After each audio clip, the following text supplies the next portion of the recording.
Behavioural science has seen a lot of success over the last 15 years. It's helped increase school attendance, avoid medical errors, and make streets safer for pedestrians. And we know it's had these effects because they've been measured by rigorous trials. As a result, hundreds of organisations have invested in behavioural science. There's now a worldwide community of people with different priorities and perspectives on how these insights should be applied to real-world problems. At BIT, we're proud to have been a pioneer of this growth. But we, along with many others, know that behavioural science also faces several challenges. If they can be addressed, there's a massive opportunity for the approach to have an even greater impact over the next 15 years. And that's why our new Manifesto for Applied Behavioural Science sets out 10 proposals to ensure it fulfills its potential. Here's your rapid-fire overview of 10 proposals in 10 minutes.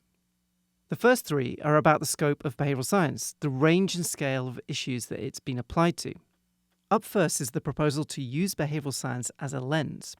Behavioural scientists have tended to use an approach where they focus on specific parts of policies or products. Then they test what happens if you change that part alone. And that's great because behaviour is complex and it can be hard to know what has made a difference. But this approach has also led to many people seeing behavioural science simply as a specialist tool for fixing details after the main decisions have been made.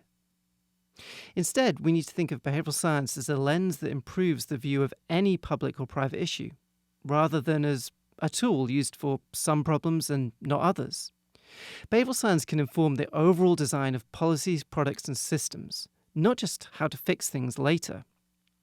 For example, behavioural science is not an alternative to taxation, but rather a lens through which we see how to make taxes work better by understanding how people engage with them. Next, we need to build behavioural science into organisations. When an organisation wants to use behavioural science, conversations usually turn to how to best set up a nudge unit.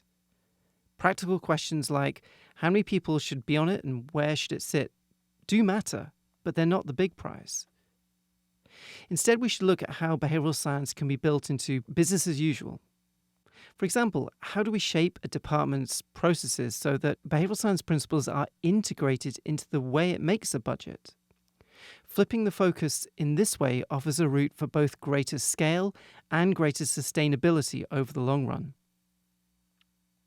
The third idea is to see the system. Complex adaptive systems are all around us, like the cities we live in or the markets we shop in. In these systems, changes may not happen in a linear or easily predictable way. All the interactions in the system mean that both great achievements and terrible challenges can emerge without top-down direction. The problem is that behavioural scientists often work in ways that don't sit well with these systems. Typically, the approach is to identify an issue, create an intervention, and measure pre-specified changes between points A and B. It's all very neat and linear, but as a result, we may not see how the wider system is responding to our changes, leading to unintended consequences. The good news is that there are new ways of combining behavioural science with complexity approaches. We can identify leverage points where individual level decisions trigger system-wide changes, and also work out how changing one aspect of a system's rules can have better than expected effects. There's a lot to do if we can learn to see the system. The next group of proposals are about methods, the techniques and resources that behavioural science uses. Following on from the last proposal, behavioural scientists need to think more about how and when they use randomised trials. These have been a core part of applied behavioural science for a long time. They're great for showing how a specific intervention affects a specific outcome, but they can struggle in the complex systems I just mentioned. We can find new ways to make randomised trials more adaptive and resilient to these challenges, and get a better sense of when we shouldn't rely on them alone. Then we need to make replication, variation, and adaptation our watchwords. We now have a clearer understanding than ever of the likely effects of interventions, thanks to an ever-growing evidence base.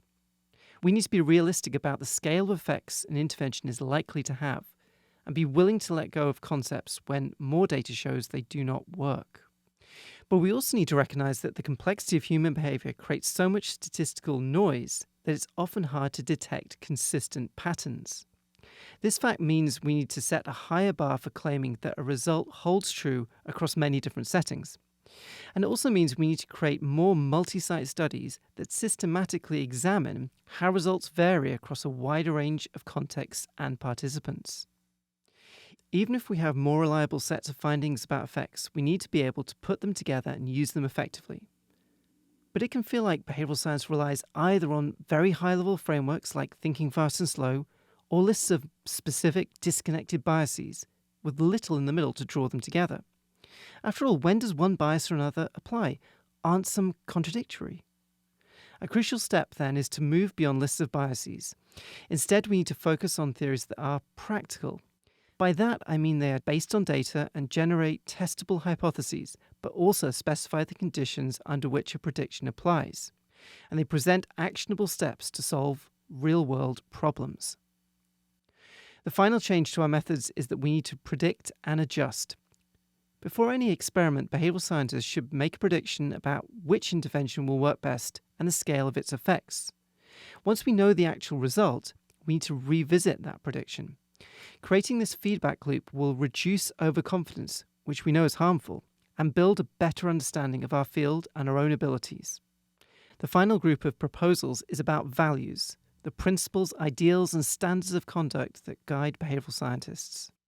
The first is to be humble, explore, and enable. Behavioural scientists who succeed in the future will be ones who are humble about the limits of their own knowledge.